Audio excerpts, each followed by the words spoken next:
누가복음 13장 18절에서 21절 말씀입니다. 그러므로 예수께서 이르시되 하나님의 나라가 무엇과 같을까? 내가 무엇으로 비교할까? 마치 사람이 자기 채소밭에 갖다 심은 겨자씨 한 알 같으니 자라 나무가 되어 공중의 새들이 그 가지에 깃들였느니라. 또 이르시되 내가 하나님의 나라를 무엇으로 비교할까?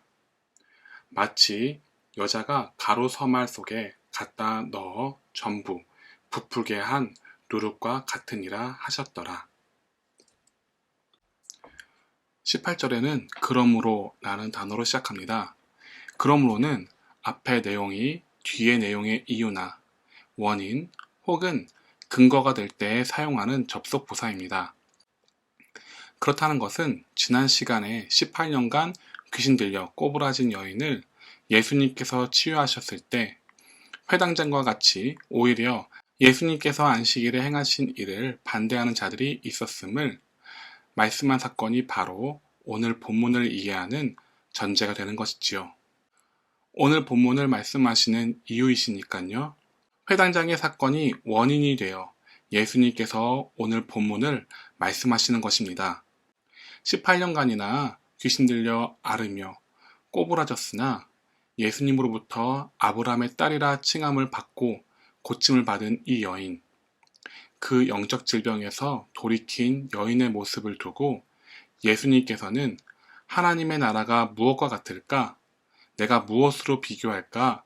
라는 말씀을 하시는데요.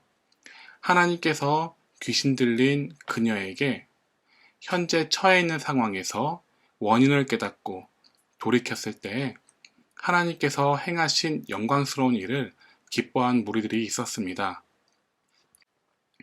즉 귀신 들린 자의 복음을 함께 기뻐하였던 무리들에게 예수님의 시선이 향하여 멈추어 있습니다. 그것을 지극히 바라보시며 하나님 나라의 복음에 대해서 기뻐함을 어떻게 설명할까 하고 말씀하신 것을 생각하며 오늘 본문을 살펴볼까요? 하나님의 나라를 무엇으로 비교할까? 라고 말씀하시는데요. 비교하다는 호이오라는 단어를 사용하는데 닮다 라는 뜻입니다. 지역해보자면 예수님께서는 하나님 나라의 비유가 아니라 하나님 나라 복음과 같은 비유를 말씀하고 계신 것입니다. 이 설명이 쉽게 이해되지 않으실 것 같은데요. 예수님께서 18절에 하나님 나라라고 말씀하시는데 하나님 나라 복음이라고 제가 설명드린 이유는 오늘 말씀의 비유가 하나님 나라의 모습 자체를 대개 이야기하고 있는 것이 아니라 하나님 나라에 들어가는데 갖추어야 할 열매에 중점을 두고 말씀하시기 때문입니다. 즉, 하나님 나라가 어떤 모습인지 비유하신다고 볼 것이 아니라 하나님 나라를 닮는 것이 어떤 모습이 있을까를 비유로 말씀하고자 하신 것이지요. 지난 시간에도 마태복음 3장 세례 요한이 바리새인과 사두개인들의 세례를 거절함을 예를 들어 회개에 합당한 열매, 즉 그 열매인 아가페 사랑함이 있어야 하는 것, 그렇게 아가페 사랑을 하게 되면 반응이 있었는데요. 다른 사람들의 죽음을 보고 심판을 받았다라며 나와 상관없이 넘기는 것이 아니라 그 이웃에게 임한 일이 나에게 향한 하나님의 메시지라 받아들일 수 있다라고 교훈을 배웠듯 성경에서는 계속해서 내가 하나님 나라에 들어갈 자격이 있어야 함을 중요시 말씀합니다. 이 자격이라 함은 당연지사, 믿음이라는 명료한 대답이 있으나 도대체 어떤 믿음이냐? 라는 질문이 사람들이 말하는 믿음과 성경에서 말하는 믿음이 판이하게 갈라놓습니다. 이 본문의 문맥상 성경에서 말씀하는 믿음은 다음과 같습니다. 18년 동안 귀신 들려 병 걸렸으나 그 상황이 내 자아가 죽게 되는 환경이 되어지고 그 가운데 말씀이 나의 자아를 양분으로 먹고 말씀의 열매가 맺어짐으로써의 돌이킴을 가지고 있는 마음, 그 마음으로 믿는 믿음입니다. 이러한 믿음을 예수님은 어떻게 비유로 들어 알기 쉽게 말씀하셨을까요? 지난 시간에 다루었던 18년 동안 귀신의 몸이 눌린 여인, 그리고 귀신에 눌리도록 허용하신 하나님의 뜻하심을 예수님이 말씀하신 비유와 맞추어 교훈을 풀어나가겠습니다. 19절입니다. 채소밭에 갖다 심은 겨자씨라고 기록되어 있으나 원문에 보니 캐퍼스라는 단어를 사용합니다. 이 단어는 채소밭이 아니라 정원이란 뜻으로 사용됩니다. 한글 성경에서 채소밭이라 옮겨 쓴 이유는 아마도 사람이 겨자를 심을 때 결실을 목적으로 심은 것이라 생각했기에 겨자씨가 심기워진 땅을 채소밭이라 표기한 것으로 보여집니다. 그러나 오늘 말씀에서는 새들이 깃들였다 라고 겨자씨가 자란 뒤 겨자나무의 쓰임을 말씀하셨으니 수확이 주 목적이 아니라 새들이 깃든다에 맞추어야 하기에 이 땅을 원래 의도된 뜻인 정원이란 단어로 보겠습니다.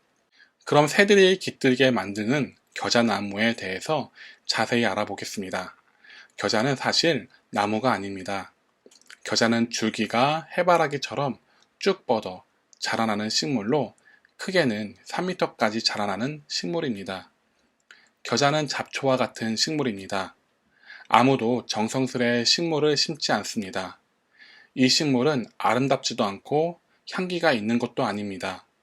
겨자나무는 겨자가 필요하기 때문에 심는 식물입니다. 그러니 채소와 같은 부류로 사람들은 이해하게 됩니다. 그러므로 정원에 심는 식물로는 적합하지 않습니다. 그런데 19절의 사람은 자신의 동산에 겨자씨를 목적을 가지고 심습니다. 왜 보잘것없는 겨자를 심는 것일까요? 이 식물이 나무처럼 자라난다고 기록되어 있는데요. 앞에서 설명드렸듯이 겨자는 줄기가 최고 3m까지 자란다고 합니다. 그리고 잡초처럼 군집으로 자라나는데요. 겨자가 다 자란 모습을 볼 때 겨자 줄기들이 얽혀 있어 숲을 이루는 모습처럼 보이게 됩니다.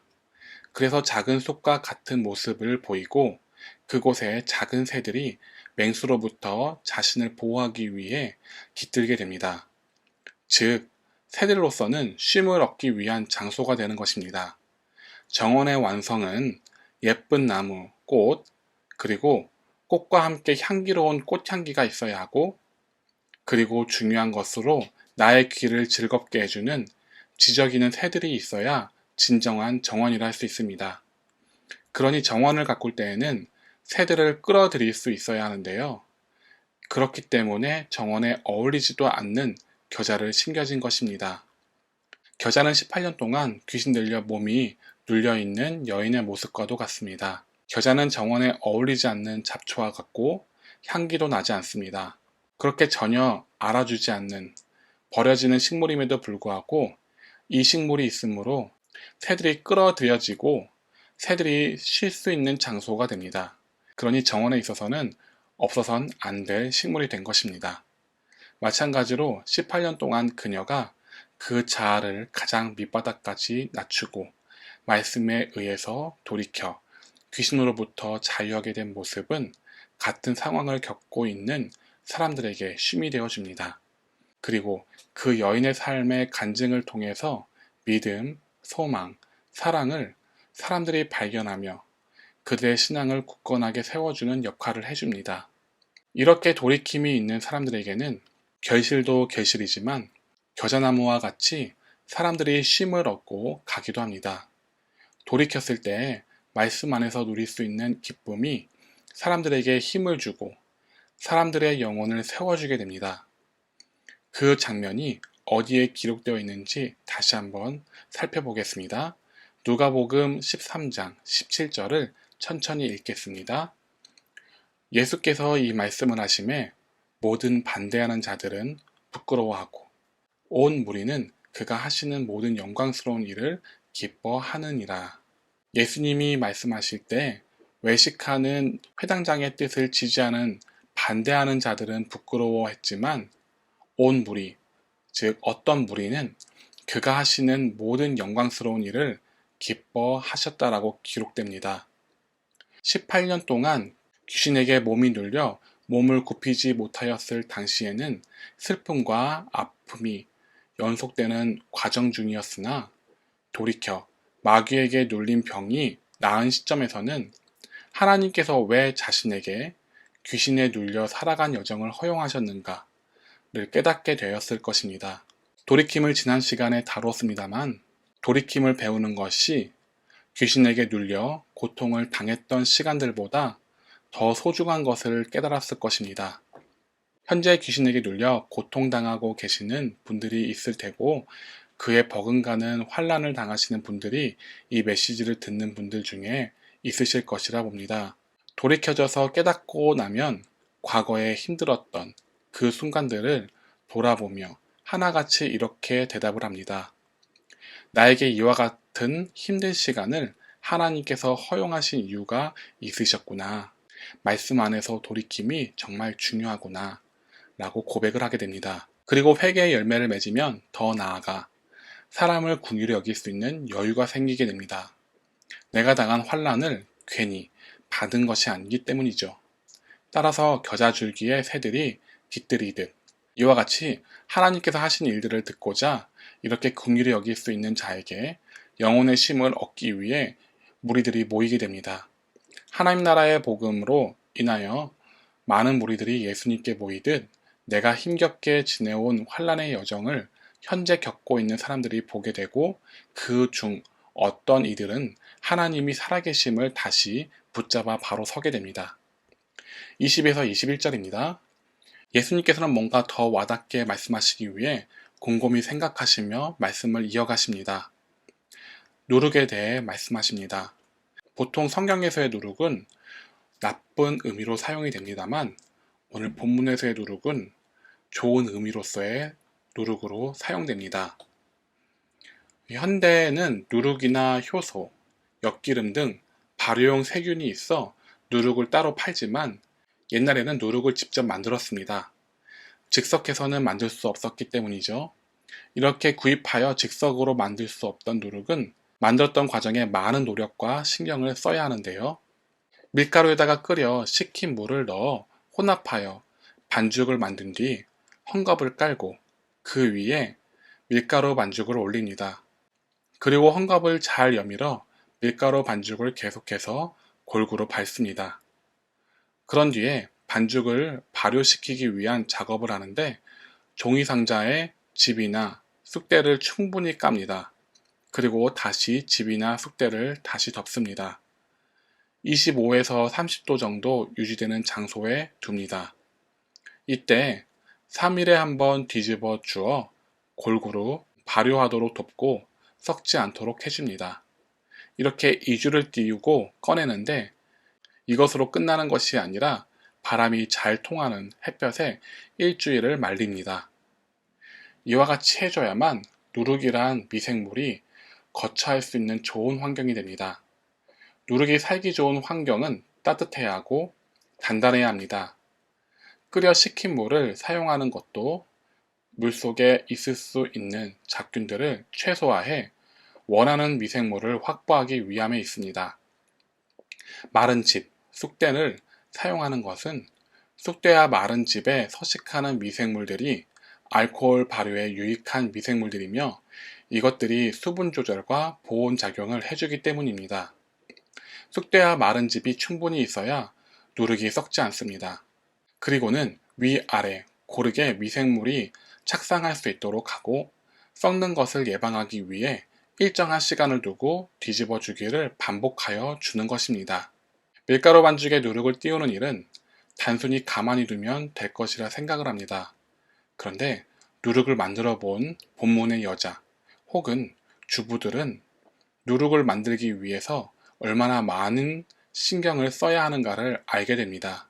이처럼 하나님도 우리가 돌이키기 위한 합당한 열매를 맺도록 하시기 위해서 환난 가운데 단순히 그냥 내버려 두시는 것 같지만 사실 그렇지 않습니다.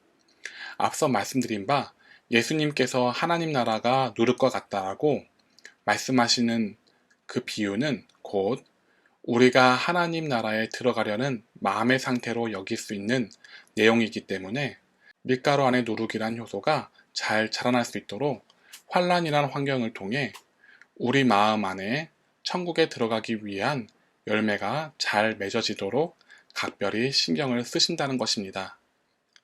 우린 나의 자아가 살아서 천국에 들어가는 것을 생각하고 꿈꾸지만 하나님의 초점은 그것이 아니라 내 자아가 거름이 되어 하나님 나라에 들어가기 위한 열매가 자라나는 것에 신경을 쓰시더라는 것입니다. 그래야 내 영혼이 하나님 나라에 들어갈 수 있으니 말입니다. 이처럼 하나님 나라에 들어가기 위해서는 18년 동안 귀신 들린 사람과 같은 처지에 처해 있을 수도 있습니다. 다시 한번 말씀드립니다. 하나님은 밀가루 반죽과 같은 나를 누룩으로 만들고 싶어 하십니다.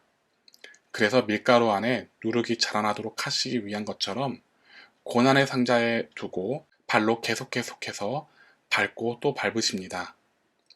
누룩이 자라도록 하기 위해서는 단단해야 하기 때문이죠. 이와 같이 나의 자아가 없도록 하시기 위해서 나를 귀신 혹은 마귀에게 내어줌을 허용하시며 환란이라는 환경 가운데 계속 밟아 가십니다. 그렇게 되면 내 안의 자아가 산산이 부서져 내 마음의 복음이 자라기에 적합한 상태가 됩니다. 이때에는 죽을 것 같은 고비가 수도 없이 오게 되지만 죽지 않고 보호하시고 살피심으로 인하여 우린 살아갑니다. 말씀이 내 안에서 잘 자라도록 하시기 위해서 좋은 온도와 환경을 만드신 후 내가 썩어 없어지지 않도록 계속해서 뒤집으시고 또 뒤집으셔서 누룩이 내 안에 고루 퍼져 더 이상 나는 내가 아니고 내 안에 그리스도만 있게 되는 상태가 됩니다. 밀가루가 정체성이 아니라 누룩이 정체성이 되는 것이죠. 앞에서 언급했습니다만 여러분이 하나님 나라에 들어갈 때 어떤 상태로 들어갈 것이라 생각하시나요? 지금의 마음가짐으로, 지금의 가치관으로, 지금의 내 있는 모습 그대로로 간다 생각하실 것입니다. 그런데 오늘 말씀을 보니 그렇지 않았습니다. 하나님은 내 있는 모습 그대로를 원하시는 것이 아니라 내 있는 모습 그대로의 자아를 영양분 삼아 그것을 토대로 말씀이 자라나 말씀에 의한 결실을 원하시더라는 것입니다. 그리고 그 마음, 곧 나를 버리고 말씀에 돌이킬 수 있는 내가 되어야 하나님 나라에 들어갈 수 있는 믿음이 만들어지더라는 것입니다. 사랑하는 여러분, 교회에서 진심으로 예배를 드리는 현재 모습으로 천국에 들어갈 수 있다라고 생각하지 마시길 바랍니다. 아무리 교회에서 금전적으로 혹은 교회를 위한 봉사로 헌신을 하신다 하더라도 말씀에 돌이키지 못한다면 회개에 합당한 열매를 가지고 있는 아브라함의 자손이 될 수 없습니다. 그렇다는 것은 진정한 믿음이 아니라는 이야기입니다. 그럼 진정한 믿음의 방향으로 가려면 어떻게 해야 할까요? 이런 물음이 생기실 텐데요. 이때 필요한 것은 영의 눈으로 하나님이 나를 만지고 계시는 모습을 보며 어떻게 나를 만들어 가시길 원하시는가를 자세히 들여다보시길 바랍니다. 그리고 말씀대로 따라갔을 때 나에게 환란은 오게 됩니다. 당연한 거죠. 그래야 내 자아가 죽고 말씀이 내 안에서 살아서 결실을 맺게 되는 당연한 과정이니까요. 혹은 불현듯이 내 몸이, 내 영혼이 마귀에 사로잡힌 상태를 직감하셨다면 이상하게 생각하시 마시기 바랍니다. 내 자아가 죽기 위한 과정이니 그 상황에서 더더욱 말씀을 붙잡고 돌이키시길 바랍니다. 그럼 어느 순간 내 마음에 복음이 들어와 내 자아를 양분 삼아 자라나는 영의 상태가 될 것입니다. 이때에는 내가 더 이상 내가 아닌 상태가 될 것입니다. 이런 상태가 되었을 때 나는 회개에 합당한 열매를 맺게 됩니다. 그리고 그렇게 말씀의 결실이 맺어진 때에는 새들이 깃들어 평안히 쉴 수 있게 되는 겨자나무처럼 많은 영적 어려움을 가지고 있는 이웃들이 나에게 영적 쉼을 얻기 위해서 몰려들 것입니다. 그러니 다음 본문에서 기록된 말씀과 같이 좁은 문으로 나아가시는 저와 여러분이 되시기를 소망합니다. 샬롬.